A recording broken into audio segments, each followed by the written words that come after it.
The hospital ship Unity's Hope moved through the darkness of space like a white angel. Its hull was painted in clean white colors, and the large red cross symbol on its side could be seen from miles away.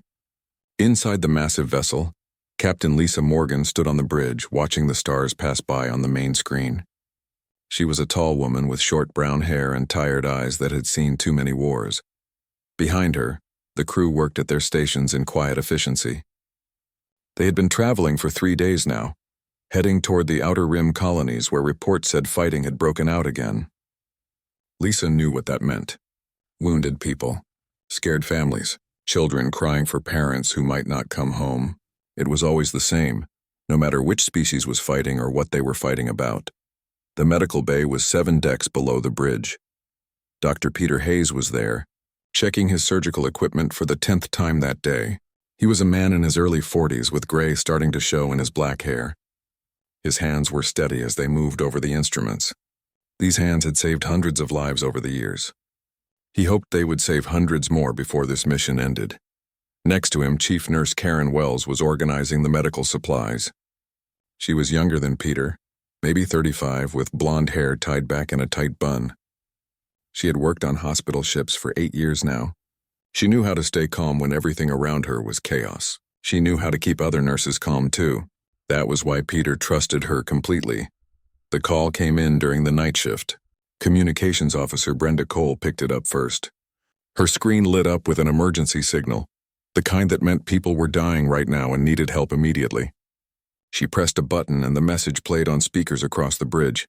"This is Colony 79. We are under attack. Our medical center is destroyed. We have hundreds of wounded. Please, anyone who can hear this, we need help." The voice was breaking, desperate. In the background, they could hear explosions and screaming. Lisa didn't hesitate. "Set course for Colony 79, maximum speed. Wake up all medical staff and tell them to prepare for mass casualties." She turned to Brenda. "Send a message back. Tell them we're coming. Tell them to hold on." The ship changed direction, its engines burning bright as it raced toward the colony. Down in the medical bay, Peter and Karen got the alert. They looked at each other for just a moment, then both moved into action. Peter started calling his surgical team. Karen began setting up the emergency triage area. They had practiced this 1,000 times. Now it was real again. Lieutenant Commander Jake Morrison was in charge of ship security. He was a big man with short red hair and a scar on his left cheek from an old fight. When the alert came, he gathered his security team. They would need to help move patients and keep order if things got chaotic. Jake had been a soldier before he joined the hospital ship. He knew how to fight, but he chose to protect healers instead of being one himself. He thought that was important work too. Chief Engineer Danny Price was already in the engine room, pushing the ship's systems to their limits. He was a small man with glasses and grease on his hands, but he knew every pipe and wire in the Unity's Hope. The ship was responding well. They would reach the colony in 4 hours instead of 6. When they arrived at Colony 79, the sight made even the experienced crew members sick. The colony was a mining settlement built into an asteroid. It should have been safe, far from the fighting between the 2 alien empires that were at war, but someone had attacked it anyway. The medical center was a smoking crater. Bodies floated in space where the dome had broken. Lisa guided the ship close to the colony's emergency dock. The medical teams were already waiting at the airlocks with stretchers and equipment. The moment the doors opened, wounded people started coming in. Humans, Krivali aliens, Torgash miners, even a few children. All of them bleeding, crying, begging for help. Peter moved through the chaos like he was dancing. He would look at a patient for 3 seconds, make a decision, and point. Surgery now, or stabilize and wait, or comfort care only. These were the hardest choices a doctor ever made. Who lives? Who waits? Who they cannot save. But someone had to make them, and Peter had learned how years ago. Karen and her nurses worked so fast their hands were blurs. IV lines going in. Bandages applied. Bones set. They talked to the patients in calm voices even though their hearts were breaking. A Krivali mother held her dead child and screamed in a language none of them spoke, but they all understood. Karen held the mother while she cried even though 10 other patients needed her attention. For 6 hours they worked without stopping. The Unity's Hope took in 412 wounded. 31 died before the doctors could reach them. Peter performed 19 surgeries himself. Karen's hands were covered in blood from a dozen different species. Jake and his security team carried patients, held down others who were thrashing in pain, and tried to keep families together in the chaos. Finally, the last patient was inside.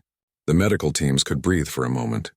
Peter sat down on the floor of his surgical bay, his back against the wall. Karen brought him water. Neither of them said anything. They were too tired for words. That's when the sensors picked up the ships approaching. 8 vessels, military class, moving fast toward the Unity's Hope. Brenda checked the identification signals and her face went pale. "Captain, we have Kravaxian Empire warships incoming. They're hailing us." Lisa opened the channel. A Kravaxian commander appeared on screen. The Kravaxians looked like large insects, with 4 arms and hard shells covering their bodies. This one had marks of high rank on his armor. His voice was translated by the computer into flat, emotionless English. "Human vessel, you have enemy combatants aboard your ship. Surrender them to us immediately or face consequences." Lisa felt her jaw tighten. She knew there were some Kravali soldiers among the wounded.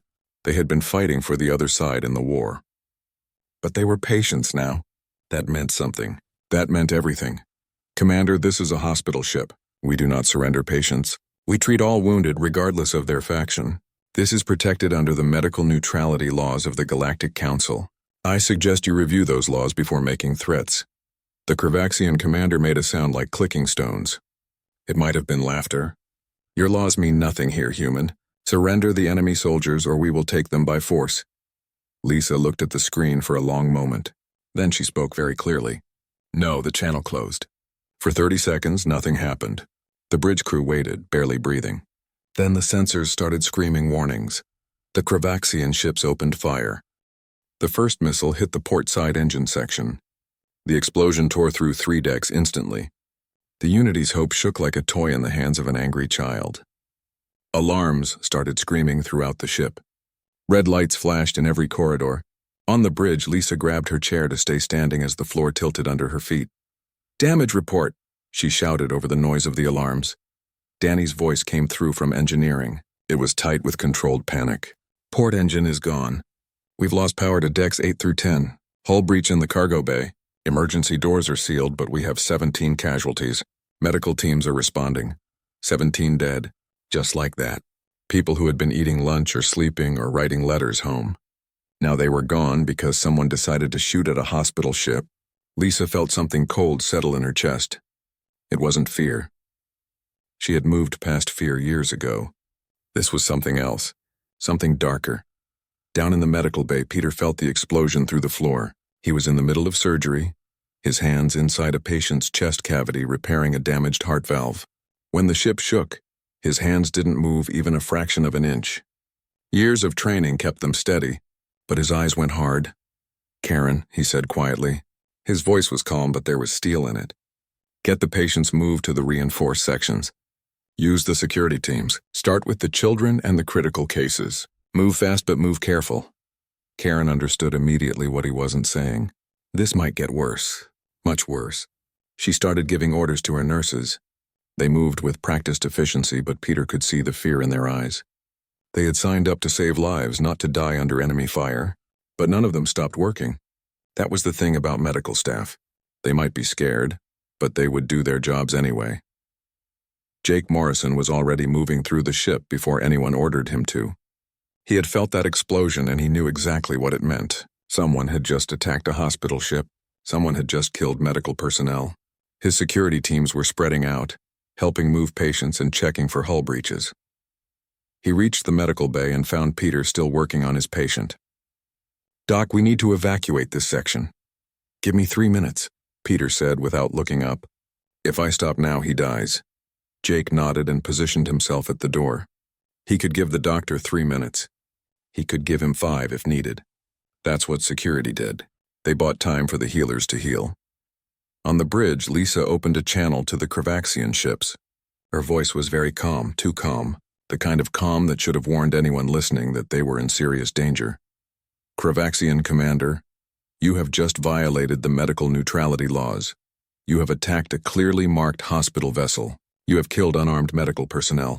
Under Galactic Council regulations, you now have 60 seconds to power down your weapons and prepare to face tribunal. If you do not comply, we will defend ourselves." The Kravaxian commander's face appeared on screen again. He was making that clicking sound that might have been laughter. You will defend yourselves? With what, human? We see no weapons on your vessel. You are healers, not warriors. You will surrender or you will all die. Lisa looked at the alien on her screen. She thought about the 17 people who had just died. She thought about the hundreds of wounded patients in her medical bay. She thought about every hospital ship in the human fleet, and what would happen if the galaxy learned they could be attacked without consequences. You have 50 seconds, she said quietly, and closed the channel. Brenda looked at her captain with wide eyes. Ma'am, he's right. We don't have weapons. Our shields are minimal. If they fire again, we can't defend ourselves. Lisa turned to look at her communications officer. The younger woman saw something in her captain's face that made her go very still. Brenda, send message code Red Cross down to Fleet Command. Authorization Morgan 77 Delta. Then clear this bridge of all non-essential personnel. Brenda's hands shook as she typed the code. She had heard of Red Cross Down. Every human in the fleet had heard of it, but she never thought she would actually see it used. The code went out, bouncing through communication relays, racing toward the nearest human military base 3 days away. Jake's voice came over the internal comms. Captain, all patients are secured in reinforced sections. Medical teams are in position. We're as ready as we can be. Lisa took a deep breath. She pressed a button on her chair that she had hoped she would never need to press. A panel slid open, revealing a keypad. She entered a 12-digit code that only hospital ship captains knew. The code that every captain prayed they would never use. Deep in the ship's core, systems that had been sleeping for years suddenly woke up. Panels in the hull slid open. Hidden turrets emerged. Shield generators that had been disguised as medical scanners activated at full power. The Unity's hope was changing. The Kravaxian commander watched his sensors with confusion. The hospital ship was transforming in front of his eyes. Weapons were appearing where none had been before. His tactical officer was shouting numbers at him. Power readings that didn't make sense. Shield strength that was impossible for a medical vessel. He had made a terrible mistake, but he didn't understand that yet. He thought the humans were bluffing. He ordered his ships to fire again. This time, the missiles exploded against shields instead of hull. The Unity's hope barely shook. On the bridge, Lisa's face was carved from stone. She opened a ship-wide channel so everyone could hear what happened next. This is Captain Morgan. We have been fired upon twice. 17 of our crew are dead. The Kravaxians have refused to stand down. Under emergency protocols, I am activating the Devil's option. All medical personnel will continue patient care. All security personnel will report to battle stations. We will defend our patients. We will defend our ship. We will defend the right of healers to work without fear. May God forgive us for what we're about to do. She switched to the weapons control panel. Jake Morrison appeared on her screen from the security station he had just reached. He looked grim but ready. Weapons free, Captain. Lisa thought about those 17 dead crew members. She thought about the wounded patients who couldn't be moved. She thought about every hospital ship that would come after hers. Then she thought about the Kravaxian commander who had laughed when she asked him to stand down. Weapons free, Lieutenant Commander. Target their weapons and engines only. We're still healers, Jake. We minimize casualties where we can. Understood, Captain. Firing now. The Unity's Hope's hidden weapons came to life. They were not the biggest guns in the human fleet. They were not designed to destroy enemy ships. They were designed to disable attackers and protect the vulnerable. But they were more than enough to surprise the Kravaxians. 3 of the enemy cruisers lost their main weapons in the first volley. The precision was surgical, appropriate for a ship full of surgeons. Jake's teams had practiced this scenario 1,000 times in simulation, hoping they would never need to use it in reality. Now that hope was gone, but their training remained. The Kravaxian commander finally understood. This was not a defenseless medical ship. This was a trap. The humans had hidden military-grade systems inside a hospital vessel, but why would they do that?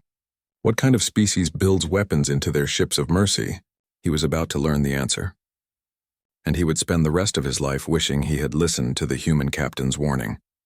The battle had only just begun, and already the Kravaxians were learning a lesson that would echo across the galaxy. Humans choose to be healers.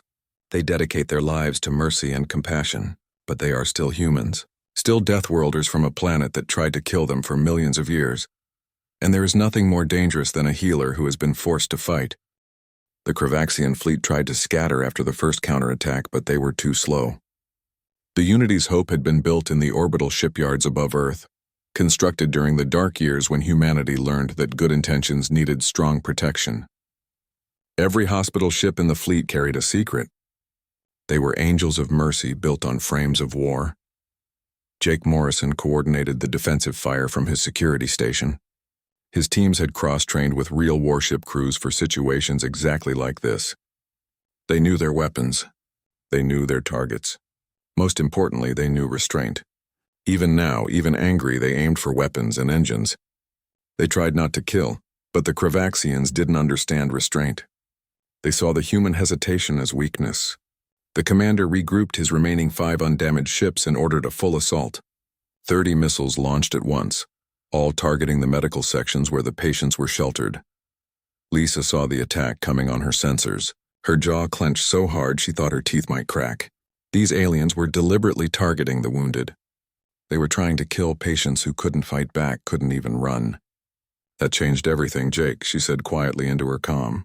New rules of engagement. Stop trying to save them. There was a pause. Jake understood what his captain was ordering. He had hoped it wouldn't come to this. They all had.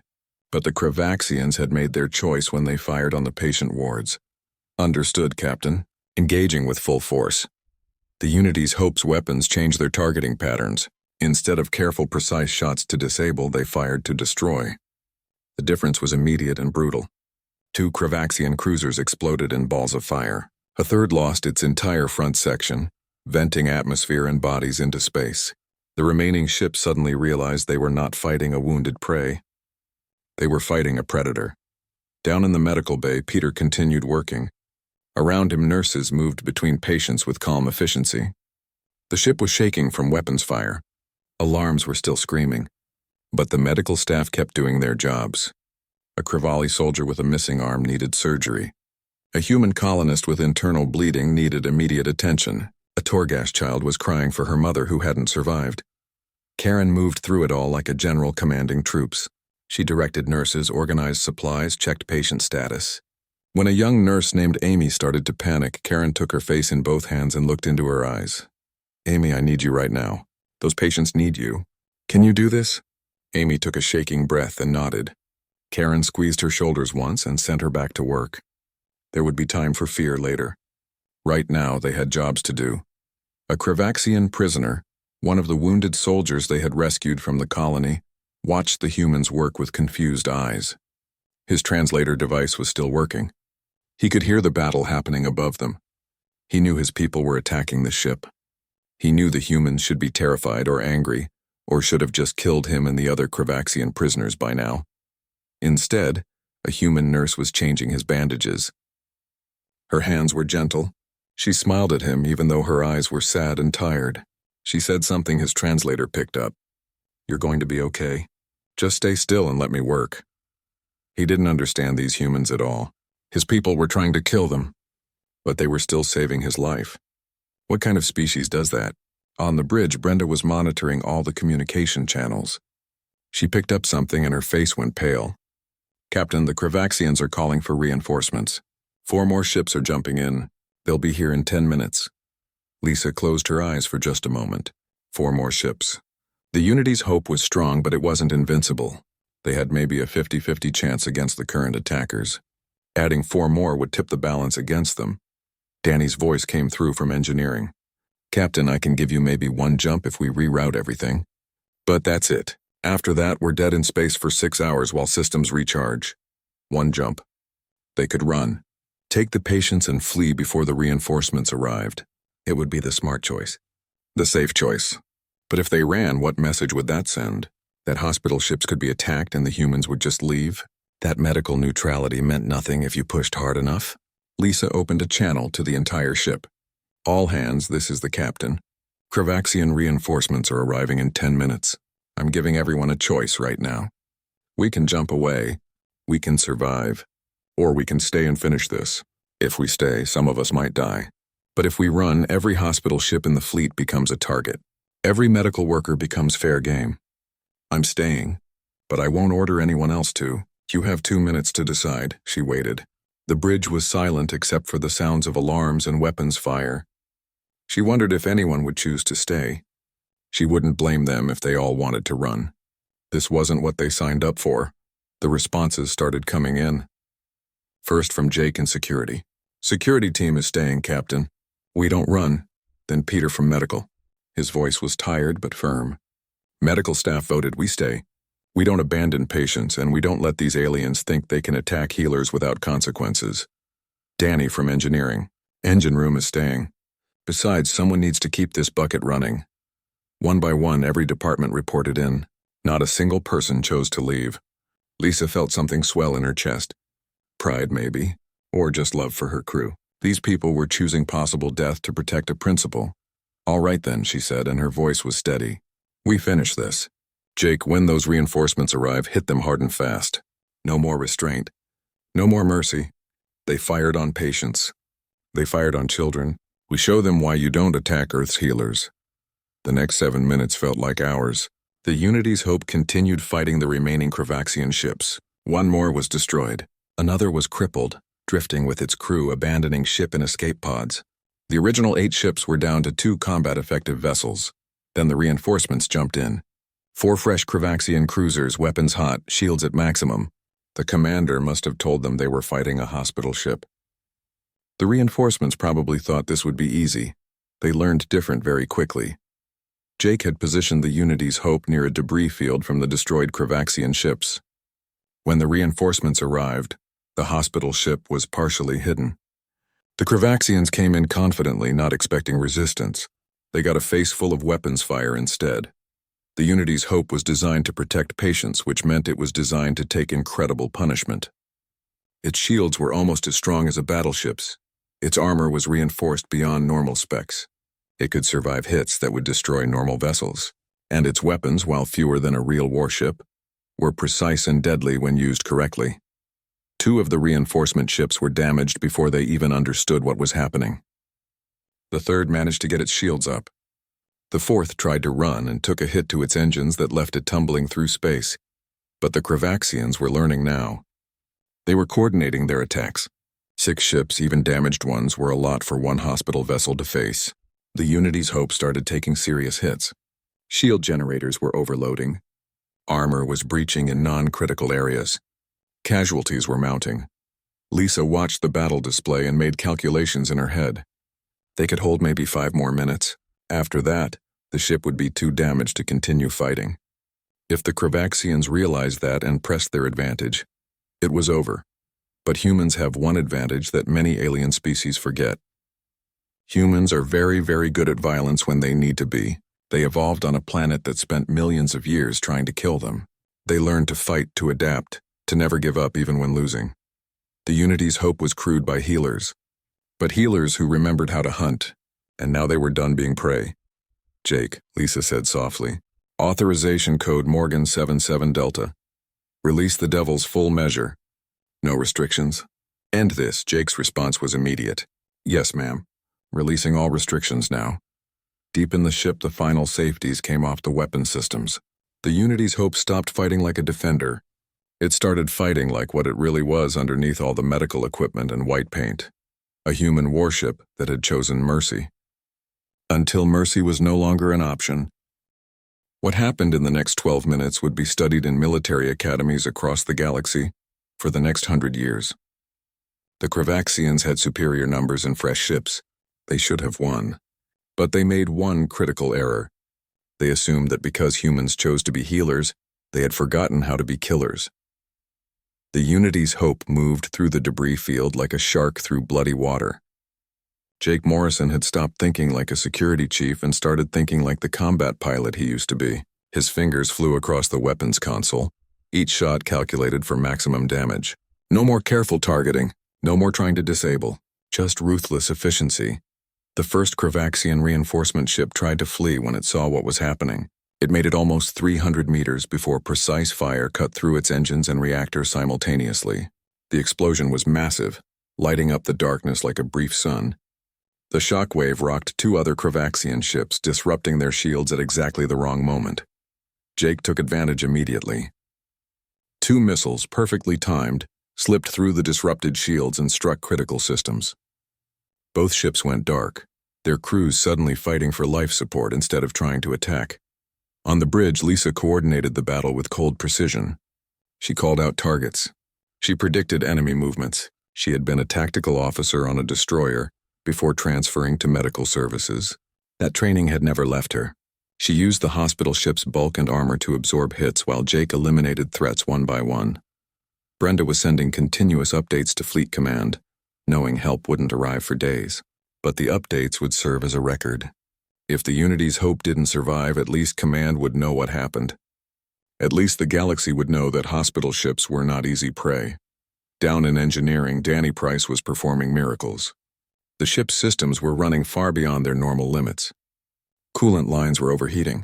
Power conduits were burning out, but Danny kept everything running through pure skill and desperate improvisation. When one shield generator exploded, he had backup power rerouted in under 30 seconds. When Weapons Array 2 went offline, he had it back up before Jake even noticed it was gone. The medical bay was chaos, but controlled chaos. More wounded were coming in now, but this time they were from the Unity's Hope Zone crew. A plasma fire on Deck 9 had injured 6 people. An explosion in the cargo bay had hurt 4 more. Peter and his teams worked on their own people while still treating the original patients from the colony. Karen watched a young nurse named Beth treat a security officer who had severe burns. Beth's hands were shaking, but she worked carefully, applying regeneration gel and pain medication. The security officer, a big man named Carl, tried to smile through his pain. "Thanks, Doc," he said, even though Beth was a nurse, not a doctor. "You're welcome," Beth replied, her voice barely steady. "Now stop getting hurt." "We're running out of supplies," Carl laughed, then winced because laughing hurt. "I'll do my best." That was the thing about humans, Karen thought as she moved to the next patient. They could joke even when everything was falling apart. Maybe especially then. Humor was a weapon against despair. The nurses and doctors kept making small jokes, kept talking to each other in calm voices, kept working even though the ship was shaking from weapons fire and people were dying. The Kravaxian commander finally understood the truth. This hospital ship was more dangerous than half his fleet. He had lost 6 ships now. 6 ships destroyed or disabled by a single vessel that should have been defenseless. His superiors would execute him for this failure if he survived. His name would be spoken with shame for generations. He made one last decision. If he was going to die anyway, he would take these humans with him. He ordered his 2 remaining functional ships to ram the Unity's Hope. It was suicide, but it might work. The hospital ship couldn't dodge something that large. Lisa saw the Kravaxian ships change course on her display. She understood immediately what they were trying to do. The Unity's Hope was tough, but it couldn't survive a direct collision with 2 cruisers.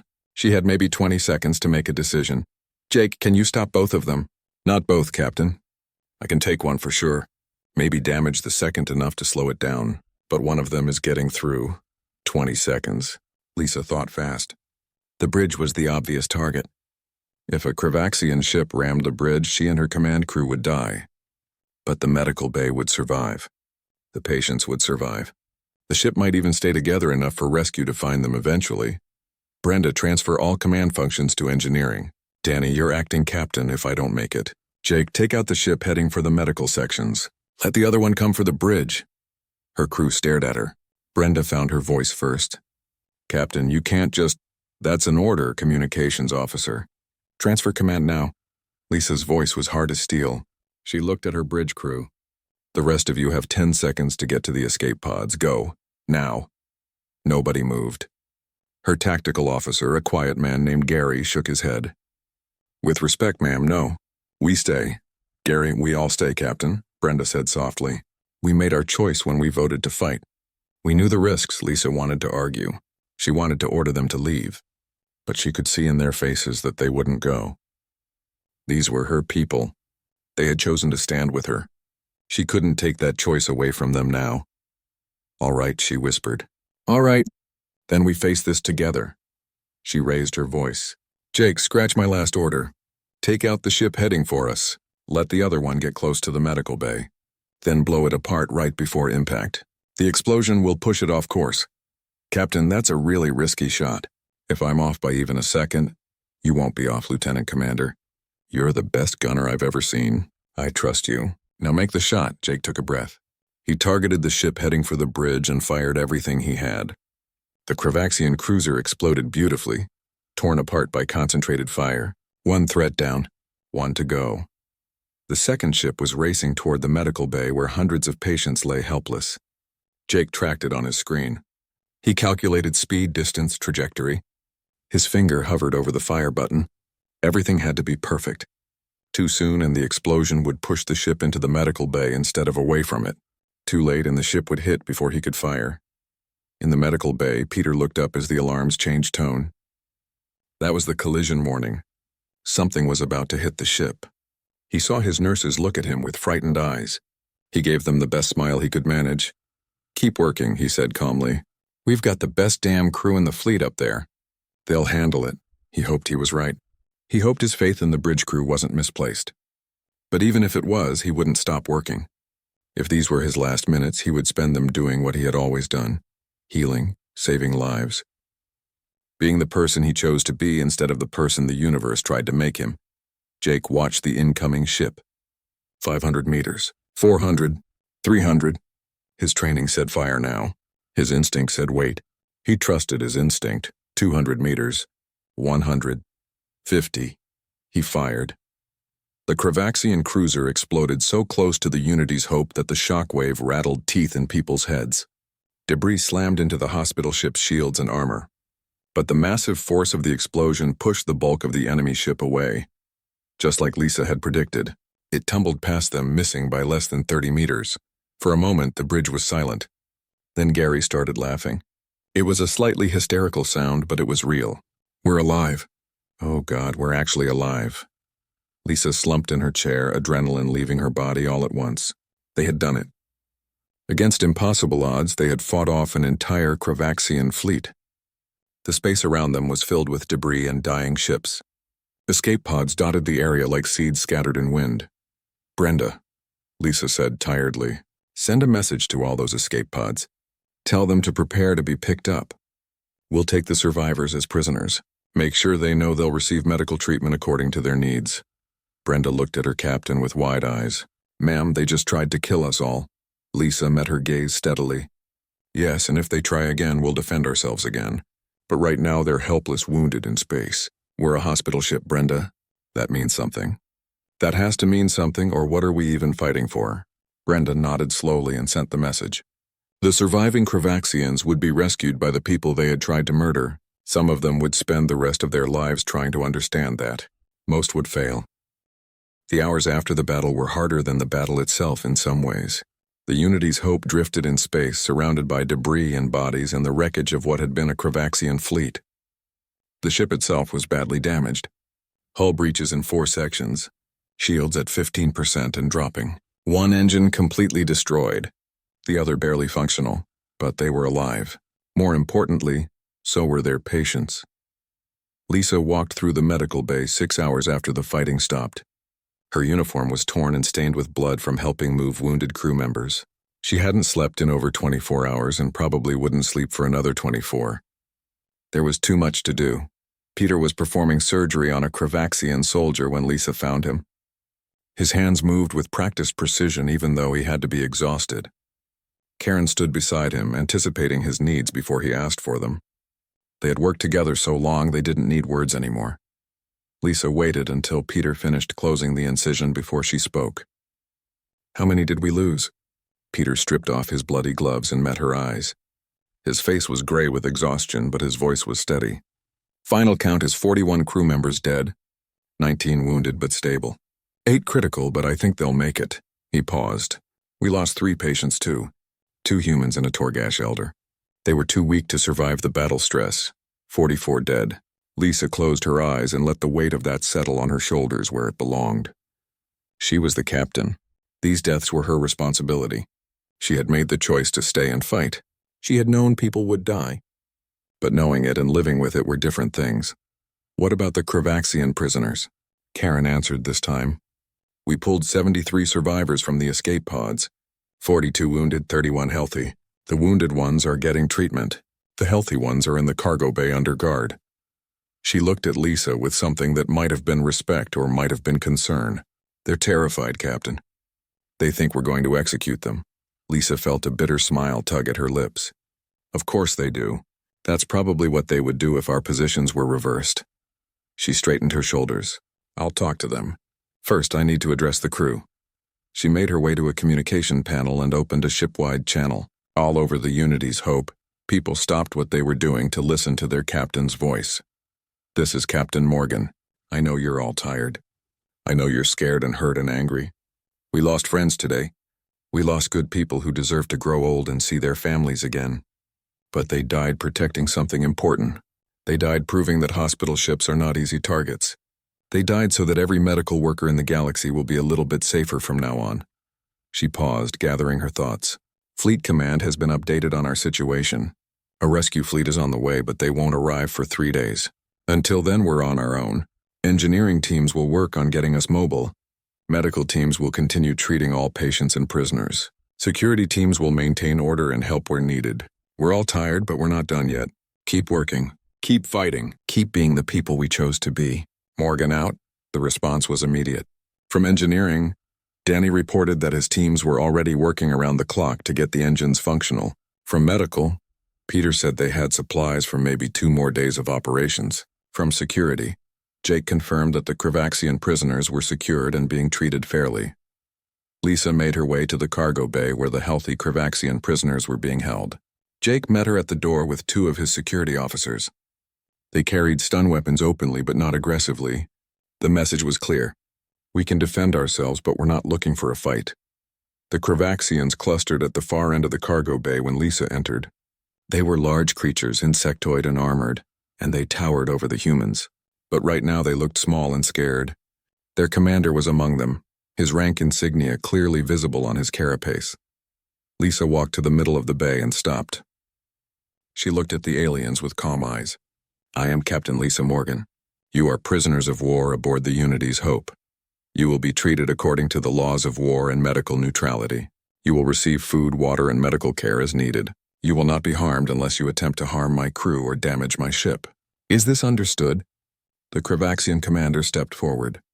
His translator device made his clicking speech into English words. Why do you not kill us?" "We attacked your ship. We killed your people. By our laws, you would be justified in executing all of us." Lisa considered the question. It was a fair one, actually. She could understand why the alien was confused. "Because we are not you," she said simply. "We don't kill prisoners. We don't murder the helpless. We are a hospital ship. We heal people. All people. Even our enemies." The commander made a sound his translator couldn't interpret. "This makes no sense. We are your enemies. We will always be your enemies. Keeping us alive is foolish, maybe," Lisa agreed. "But it's the choice we make anyway. It's the choice that separates us from people who attack hospital ships." She let that sink in for a moment. "Your fleet fired on clearly marked medical vessel. You targeted patient wards where wounded civilians were sheltered. You killed unarmed doctors and nurses. Those actions will be reported to the Galactic Council. You will face judgment for what you've done." The commander's whole body seemed to sag. "I know, my career is over. My life is over. I will be executed by my own people for this failure." "That's not my concern," Lisa said, though her voice softened slightly. "My concern is the 400 patients on this ship who need to get to safety. My concern is my crew who are working themselves to exhaustion to keep us all alive. My concern is making sure no other captain ever faces what I face today." She turned to leave, then paused. "Your wounded are in the medical bay. My doctors are saving their lives right now, even though those same soldiers tried to kill us hours ago. Think about that. Think about what it means that we heal our enemies, and maybe ask yourself what kind of people attack those who heal." She left the cargo bay. Behind her, the Kravaxian prisoners were silent. The commander stood frozen, his mind trying to process what the human captain had said. His entire worldview was being challenged. The humans should have been weak. They should have been easy prey. Instead, they had destroyed his fleet and then saved his life. He didn't understand humans at all, but he was beginning to think that maybe nobody in the galaxy really did. 3 days later, the rescue fleet arrived. 2 destroyers and a medical frigate jumped into the system with weapons hot, ready for a fight. What they found was the Unity's Hope, battered but intact, still maintaining position near the colony. The Kravaxian prisoners were turned over to the military ships. The wounded patients were transferred to the medical frigate for transport to better facilities. Lisa stood on her damaged bridge and watched the transfers happen on her view screen. Brenda worked beside her, coordinating the logistics. Jake supervised the prisoner transfer personally, making sure it went smoothly. Down in the medical bay, Peter and Karen were briefing the incoming medical teams on the patient's conditions. Admiral Harold Pierce, commander of the rescue fleet, contacted Lisa directly. His face appeared on her screen, an older man with steel-gray hair and eyes that had seen too many battles. "Captain Morgan, I've reviewed your action reports. What you did here was remarkable. You saved hundreds of lives and sent a message that will echo across the galaxy." Lisa felt too tired to accept praise gracefully. "I lost 44 people, Admiral. Good people who should still be alive." "I know," Pierce said gently, "and their sacrifice matters. It matters because every hospital ship in the fleet is safer now. Every medical worker can do their job with a little less fear. You prove that we don't just talk about protecting our healers. We actually do it." He paused. "Fleet Command is recommending you and your crew for commendations. The Galactic Council has already opened investigations into the Kravaxian Empire's actions." "What about my ship, sir? Can she be repaired?" Pierce smiled. "The Unity's Hope will be towed to the orbital yards at New Terra. 6 months of repairs and she'll be better than new. Your crew will be given extended leave during the repairs. You've all earned rest." After the call ended, Lisa sat alone on her bridge for a long time. She thought about the people who had died. She thought about the choice to stay and fight instead of running. She wondered if she had made the right decision, or if her pride had gotten people killed unnecessarily. Karen found her there an hour later. The chief nurse sat down in the chair beside Lisa without asking permission. They sat in silence for a while. Two tired women who had seen too much violence in one day. "Do you think it was worth it?" Lisa asked finally. 44 lives for a principal. Was that a fair trade? Karen thought about the question carefully before answering. "I don't know if anything is ever worth lives, Captain. But I know this. If we had run, if we had let them attack us without fighting back, more people would have died eventually. Other hospital ships. Other medical crews. We drew a line and said this far and no further. That matters, does it?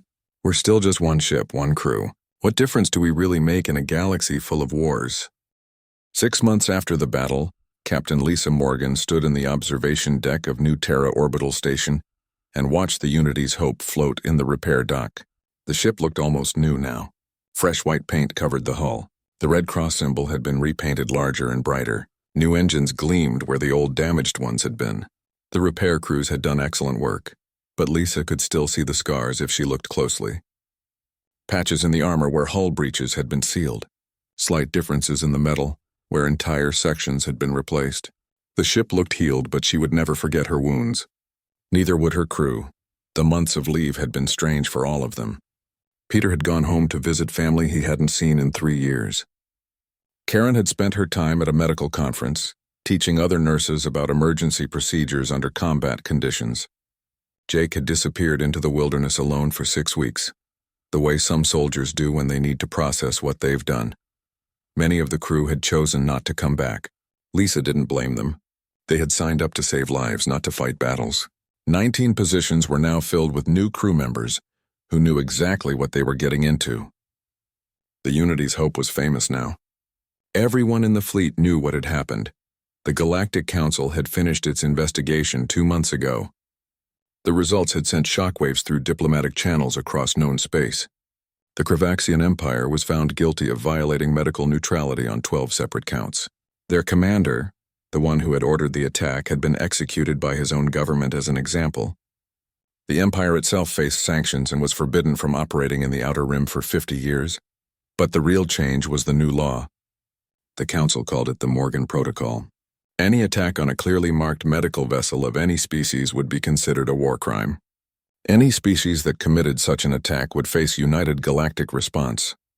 And most importantly, all medical vessels were now authorized to carry defensive weapons without losing their protected status.